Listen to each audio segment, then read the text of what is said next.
कहते हैं कि पूत के पाँव पालने में ही दिख जाते हैं। इसी तर्ज पर किसी भी सरकार के शुरुआती कामकाज का आकलन उस सरकार की भविष्य के ओर संकेत होता है। उत्तराखंड के मुख्यमंत्री पुष्कर सिंह धामी सरकार के 30 जून को 100 दिन पूरे हो गए। इन 100 दिनों में मुख्यमंत्री पुष्कर सिंह धामी अपने कामकाज का छाप छोड़ने में कामयाब रहे। मुख्यमंत्री पुष्कर सिंह धामी ने चंपावत विधानसभा में 94% वोट से जीतकर इतिहास कायम कर दिया। इसके अलावा मुख्यमंत्री ने पिछले विधानसभा चुनाव के दौरान यूनिफॉर्म सिविल कोड का वादा किया था। इस दिशा में उन्होंने 100 दिन में यूनिफॉर्म सिविल कोड के लिए ड्राफ्टिंग कमेटी का गठन कर दिया। इस कमेटी में 5 सदस्य हैं। धामी सरकार ने 2022-23 का बेहद संतुलित बजट पेश किया, जिसकी हर तरफ तारीफ हुई। इस बजट पर मुख्यमंत्री के सोच का साफ देखने को मिला। बजट में युवाओं, महिलाओं, व्यापारियों और पर्यटन व तीर्थयात्रा पर सरकार का फोकस रहा। मुख्यमंत्री पुष्कर सिंह धामी पर सामने कई चुनौतियां भी 100 दिन में देखने को मिली। 100 दिनों में प्रयास किया है हमने, समर्पण, प्रयास और संकल्प तीनों को लेकर हम आगे बढ़ रहे हैं। और इस आधार पर 2025 के लिए हमने सभी विभागों को योजना बनाने के लिए कहा है कि 100 दिनों में एक जो फाउंडेशन हमने तैयार की है, कुछ हमने फैसले लिए हैं। जिसमें समान नागरिक संहिता पर हमने फैसला लिया है, 3 सिलेंडर मुफ्त में देने पर हमने फैसला लिया है। इसके साथ ही वृद्धावस्था पेंशन है, विकलांग पेंशन है और हमारी विधवा पेंशन है। तीनों पेंशनों को हमने बढ़ाया है।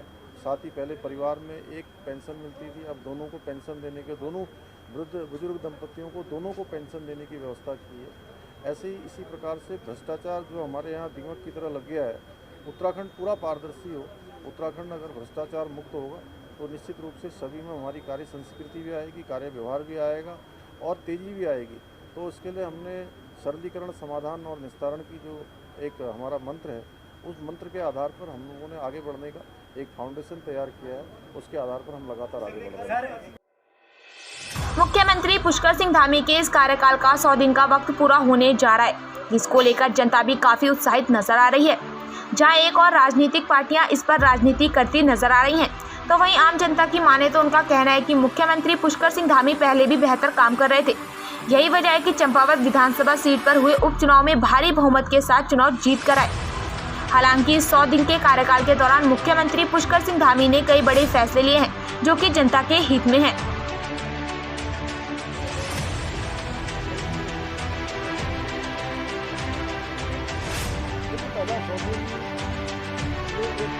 एक्शन प्लान बनाने का होता है और इन 100 दिनों में जो हमने संकल्प पत्र जनता के बीच में लेके गए थे, उस संकल्प पत्र को अपनी गीता मानते हुए उसका अंततः पालन के लिए सभी विभागों को निर्देश देने के बाद उन पर कार्रवाई की जा रही है, ताकि जो हमारे संकल्प थे जनता के साथ चुनाव में, उनको पूरा कर सकें। जिसमें आपने देखा कि 3 सिलेंडर वाला तो हम लोगों ने उस पर आदेश में निर्गत हो चुके हैं। जितना जो दोनों को पेंशन मिलनी थी उसके आदेश निर्गत हुए हैं।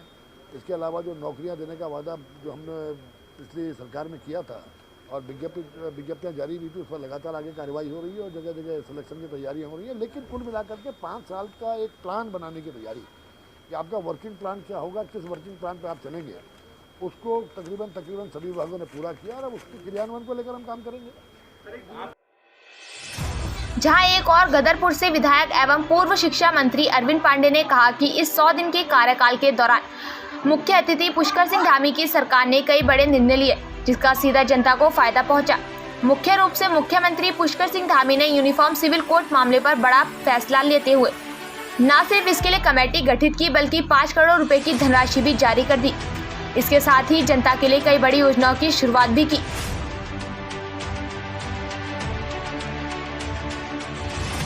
उसको लेकर आपका राय क्या? माननीय मुख्यमंत्री श्री पुष्कर सिंह धामी जी के नेतृत्व में प्रदेश सरकार के 100 दिन अपने आप में ऐतिहासिक उपलब्धियों के दिन हैं। इनमें जो हमने जनता के साथ वादे किए थे, उनको एक के बाद एक करके पूरा किया जा रहा है। चाहे वो समान नागरिक संहिता का प्रश्न हो, चाहे वृद्धावस्था पेंशन में वृद्धि का हो, चाहे जो अवांछित तत्व हैं उनके पहचान का हो, चाहे गरीबों को 3 सिलेंडर देने का हो, चाहे जो हमारे विभिन्न श्रेणी के कर्मचारी हैं उनके वेतन बढ़ाने का मामला हो, सभी क्षेत्रों में काम आगे तेज़ी से बढ़ रहा है। जहाँ तक कांग्रेस का सवाल है, तो कांग्रेस इस समय कुंठित भी है और कुंठा के कारण उनको दृष्टि दोष भी उनका बढ़ गया है। और यही कारण है कि इन 100 दिनों की उपलब्धियों के बारे में ना वो देख पा रहे हैं, ना वे सोच पा रहे हैं, इसीलिए नकारात्मक भूमिका में हैं वो लोग। लेकिन प्रदेश की जनता ने उनको पहले भी नकारा था और वर्तमान में भी जो वो एक भ्रम पैदा करने की कोशिश में हैं, वे अपने प्रयास में सफल नहीं होंगे। सर आज पर एक जश्न की तैयारी भी है, लेकिन विपक्ष इस पर आरोप लगा रहा है 100 दिन में अगर फिसड्डी की बात की जाए तो नंबर 1 है, अगर कामों की बात की जाए तो उसमें 0 है। 100 दिन इस सरकार के ऐतिहासिक हैं और बेमिसाल हैं। इसे 100 दिन में देखिए, सिविल कोड का ड्राफ्ट बनाने की कमेटी हमारी सरकार ने बनाया। भ्रष्टाचार खत्म करने के लिए, जो इस प्रदेश के लिए बहुत बड़ा एक अभिशाप बन चुका था, हमारी सरकार ने भ्रष्टाचार समाप्त करने के लिए बड़े बड़े काम किए। इसमें नंबर भी आम जनता तक पहुंचाने का काम किया कि इस नंबर पर कोई शिकायत हमको बताइए। और अधिकारियों ने या किसी ने भी अगर जो भ्रष्टाचार करने की कोशिश की तो प्रमाण आपके सामने है, जो आज तक किसी गवर्नमेंट ने नहीं किया। हमारी सरकार ने ईमानदारी से जो लोग भ्रष्टाचार में शामिल हैं उनको जेल में ही पहुंचाने का काम किया। रही बात विपक्ष की, तो देखो, विपक्ष को इस बात से समझना चाहिए कि अभी हाल में कुछ दिन पहले ही मुख्यमंत्री जी का उपचुनाव निपटा है और इसमें वहाँ की जनता ने वर्ल्ड रिकॉर्ड बनाने का काम किया है। तो ये 100 दिन के कामों का मापदंड है, ये प्रमाण है कि जनता भारतीय जनता पार्टी के कामों से खुश है, वो संतुष्ट है। 4 धाम की यात्रा देख लीजिए, पहले सीमित लोग आते थे, 14 लाख, 15 लाख, 13 लाख, आज की डेट तक 25 लाख से ज़्यादा लोग यात्रा करने आ चुके हैं। और अचानक लोगों की ये जो श्रद्धा बढ़ रहा है उत्तराखंड के प्रति, और उन सबको उत्तराखंड की हमारी गवर्नमेंट बहुत ईमानदारी से हर क्षेत्र में उनकी सेवा करने का काम कर रही है। बावजूद कुछ जनहानि हुई है तो हम अपने श्रद्धा सुमन उनको अर्पित करते हैं, लेकिन इसके कई कारण हो सकते हैं। विपक्ष है, वो अपनी भूमिका निभाने के लिए जो मर्जी बोले, लेकिन आप भी समझ सकते हैं कोई बीमार होगा, किसी की हृदय गति रुक गई, किसी के पाँव में भी दिक्कत हो सकती है, कोई कोविड से इन्फेक्टेड भी हो सकता है। लेकिन मैं कोई कमी नहीं निकाल रहा हूँ, इसलिए देखो भाई, ज़िंदगी मौत तो भगवान के हाथ में है, लेकिन सरकार के जो बस का है बहुत ईमानदारी से गवर्नमेंट ने काम करने का प्रयास किया है। पिछले दिनों के जहां एक और भाजपा धामी सरकार के इस 100 दिन के कार्यकाल को ऐतिहासिक फैसला लेने वाला कार्यक्रम बता रही है, तो वहीं मुख्य विपक्षी दल कांग्रेस धामी सरकार के 100 दिन पर जमकर हमला बोलती नजर आ रही है। कांग्रेस के प्रदेश अध्यक्ष करण मेहरा ने कहा कि भाजपा सरकार के 100 दिन के कार्यकाल के दौरान कोई भी उपलब्धि हासिल नहीं हुई, बल्कि 100 दिन के भीतर प्रदेश की जनता धरने पर बैठी नजर आई। आंगनबाड़ी महिला जितनी हमारी वो सब आज अपनी मांगों को लेकर सड़कों में है। कोविड में जिन लोगों ने अपने प्राणों की आहुति देने से डर के बिना काम किया, जो हमारे कोरोना वॉरियर्स की जिनको उपाधि दी, हमारे पैरामेडिकल के बच्चे, वो बाहर घूम रहे हैं, उनके ऊपर लाठीचार्ज आपने देखा है। 4 धाम यात्रा की असफलता आपने देखी है, जो आंकड़ा 100 कुछ का रहता था 6 माह में, वो 50 दिन में 200 से ऊपर चले गया है। वित्तीय हालत बुरी है। आपका जीएसटी का जो घाटा है 5000 करोड़ का, वो अभी तक पूरा नहीं हुआ। डबल इंजन पूरी तरीके से फेल है, केंद्र सरकार इनको मदद नहीं कर रही।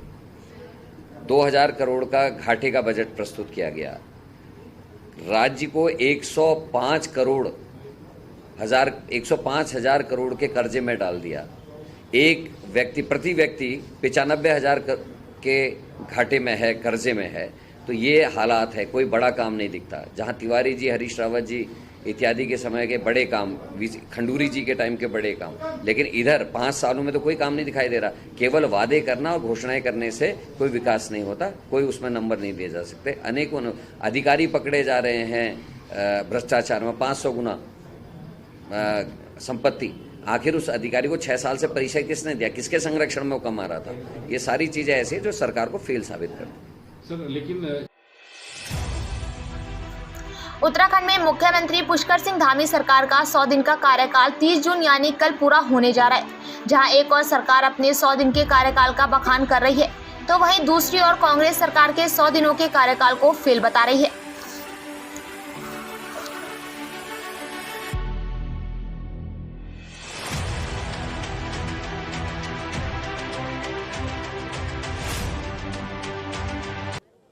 अब देखिए ना, हर सरकार का एक रोड मैप, एक विजन दृष्टि होती है 5 साल के लिए। और ये 100 दिन जो हैं वो उस जो लक्ष्य है, जो दृष्टि है, जो संकल्प है, उसकी छाप छोड़ती है। ये 100 दिन छाप छोड़ेंगे, लेकिन कहीं नहीं दिखाई दे रहा है कि जो प्रचंड बहुमत की सरकार है वह कहीं पर भी उस विजन को धरातल पर उतार पाई हो। आज सबसे बड़ा मुद्दा बेरोजगारी का है, सबसे बड़ा मुद्दा। लेकिन इस 100 दिन में कितनों को रोजगार मिला है? गैरसैंण प्राथमिकता में है कहते हैं। तत्कालीन मुख्यमंत्री जिन्हें गैरसैंण को राजधानी बनाने की, ग्रीष्मकालीन राजधानी बनाने की बात कही है, आज तो उसमें इस बजट में 1 रुपये की व्यवस्था नहीं की गई है और स्थापना के कार्यों के लिए कोई पैसा की व्यवस्था नहीं की गई है। रिवर्स पलायन की बात करने वाले आज कहाँ हैं? और महंगाई पर नियंत्रण कितना कर पाए हैं? डेवलपमेंट का कितना काम हो पाया है? विकास कार्यों में कितनी गति हुई है? जब पैसा ही आपको अनुपूरक बजट का पैसा खर्च नहीं कर पाए हैं, सप्लीमेंट्री बजट का पैसा खर्च नहीं कर पाए हैं, एनुअल बजट का पैसा आप खर्च नहीं कर पा रहे हैं,